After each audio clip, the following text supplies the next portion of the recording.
আসসালামু আলাইকুম ওয়া রাহমাতুল্লাহি ওয়া বারাকাতুহু। আলহামদুলিল্লাহ, সম্মানিত দেশবাসী, আমরা দেখতেছি শুনতেছি যে একজন ব্যক্তি, একজন বাউল শিল্পী, সে আল্লাহ রাব্বুল আলামিনকে নিয়ে বাজে মন্তব্য করেছেন।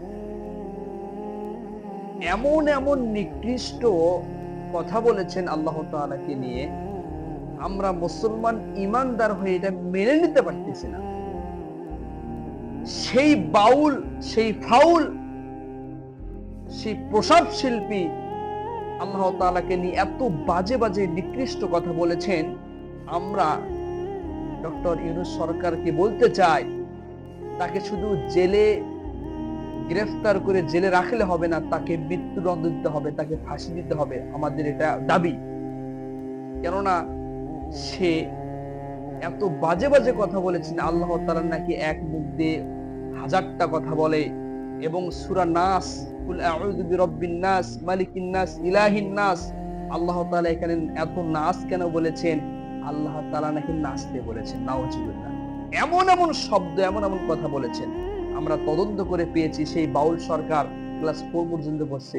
অশিক্ষিত, জ্ঞানহীন, মূর্খ সেই বাউল, সেই ফাউল প্রসাব শিল্পী।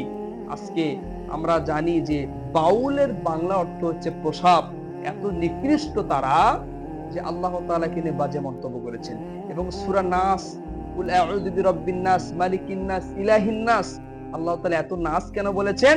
সেই বাউল, সেই ভণ্ড, সে বলতেছে আল্লাহ তাআলা নাকি নাচতে বলেছেন। নাউজুবিল্লাহ। অথচ সে জানে না নাস শব্দের অর্থ মানুষ। নাস শব্দের অর্থ মানুষ, সে জানে না, আজে বাজে কথা বলেছে। সে অশিক্ষিত, তাকে কেন এখনো শাস্তি দেওয়া হচ্ছে না? আমরা মুসলমান, আমরা শেষ নবীর উম্মত হয়ে আমরা দাবি করতেছি তাকে কঠিন শাস্তি দেওয়া হোক, তাকে সাজা দেওয়া হোক। আমরা সেটাই দাবি করি। আল্লাহ তাআলা আমাদের সকলকে হেদায়েত দান করুন। সকলেই বলি আল্লাহুম্মা আমিন। আসসালামু আলাইকুম ওয়া রাহমাতুল্লাহি ওয়া বারাকাতুহু।